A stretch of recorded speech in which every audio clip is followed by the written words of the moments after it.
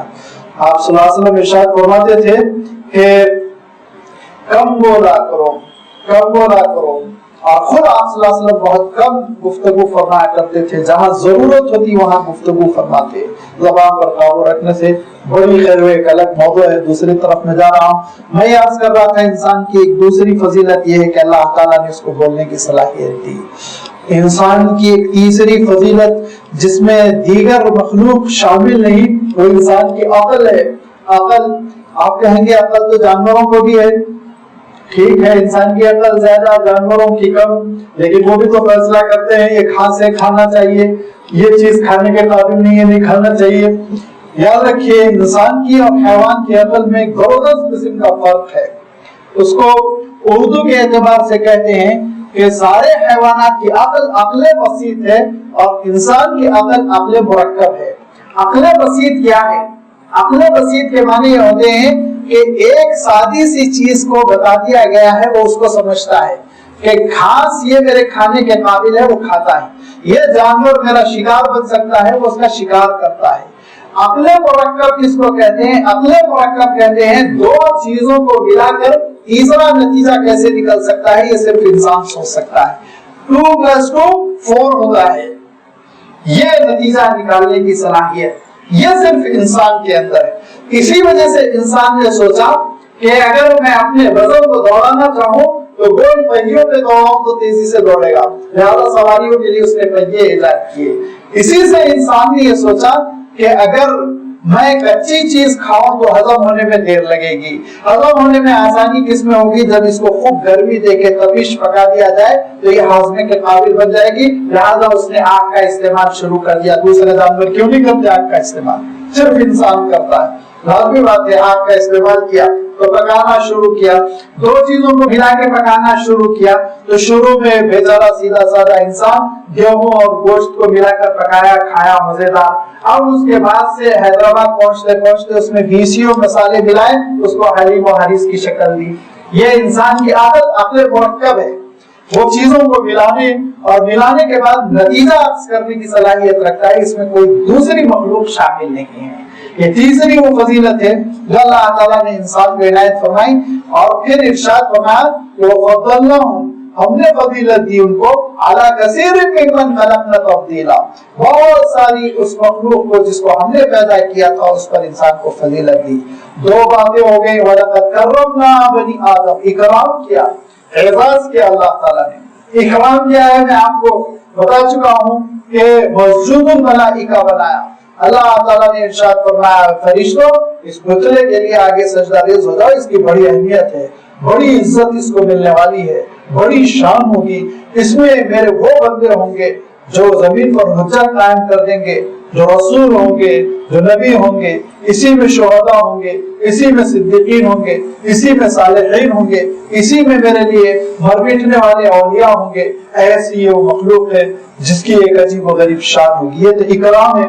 اور فضیلت یہ ہے کہ اللہ تعالیٰ نے بڑے اچھے بہت ہی متناسب انداز میں انسان کو پیدا کیا اور انسان کو قوت گویائی عنایت فرمائی اور انسان کو اللہ تعالیٰ نے عقل عنایت فرمائی. اور یہی عقل انسان سے یہ تقاضا کرتی ہے کہ پورے حالات کو جوڑ کر تم نتیجہ نکالو تو تم کو معلوم ہوگا اس دنیا میں تم بیکار نہیں بھیجے گئے ہو بلکہ ایک مقصد کے ساتھ بھیجے گئے ہو.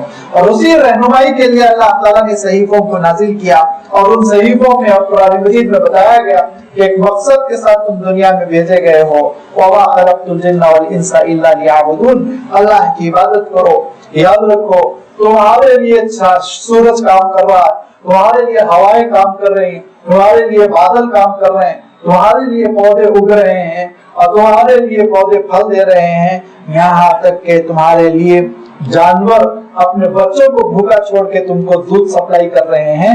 تمہارے لیے اللہ کی مخلوق قربانی دے رہی ہے, لیکن تم پیدا کیے گئے اپنی مالک کی عبادت کے لیے, اپنے مالک کو پہچاننے کے لیے, اس کی معرفت کے لیے, اس کی اطاعت فرما برداری کے لیے. یہی ہے زمین کی خلافت جو انسان کو عطا کی گئی.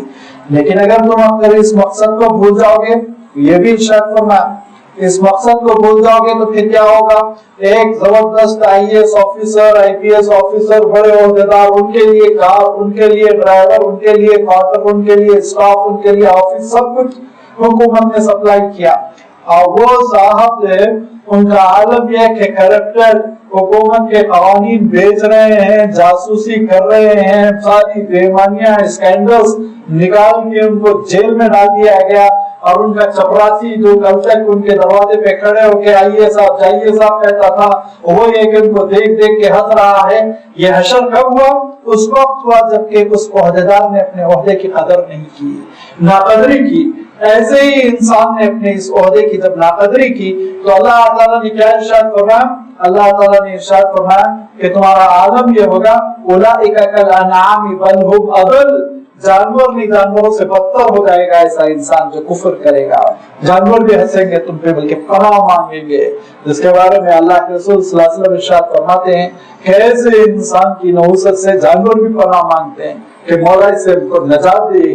منحوس قسم کا آدمی ہے کہ تیری ناشکری کرتا ہے, تیرا کفر کرتا ہے اور پتھروں کی پوجا کرتا ہے اور میری پیٹھ پہ سوار ہونے کی کوشش کرتا ہے. لہذا یہ اللہ تعالیٰ ارشاد فرماتا ہے اگر اپنے عہدے کو, اپنے مقام کو, اپنے منصب کو نہیں پہچانو گے تو پھر عالم یہ ہوگا کہ تم جانوروں سے بھی گئے گزرے, اور تمہارا عالم یہ ہوگا کہ پھر ابلیس کے ساتھ تم کو جہنم میں چھوڑ دیا جائے گا, اور جہنم ہی پھر تمہارا صحیح بدلہ, جہنم بھی تمہاری صحیح سزا ہوگی. یہ کب ہوگا؟ ارشاد فرمایا یہ قیامت کے دن ہوگا, جس دن اللہ اپنے نیک بندوں کے ساتھ عجیب و غریب اجر کا معاملہ, اعزاز کا معاملہ فرمائے گا. اور ارشاد فرمایا جو اندھے ہو کے اس دنیا سے مریں گے تو اندھے ہی اٹھیں گے, ان کا برا حشر ہوگا.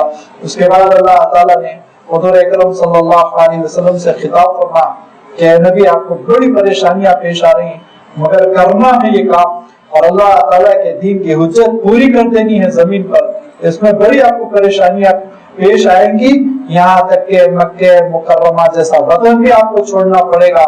لیکن جو آپ کو ستا رہے ہیں ان کو پھر مزہ بھی بھگتنا پڑے گا. یہ سب کچھ آ رہا ہے آگے کی آیتوں میں, انشاءاللہ اس کی وضاحت آئندہ آپ کی خدمت میں آئے گی. وآخر دعوانا الحمدللہ رب العالمین.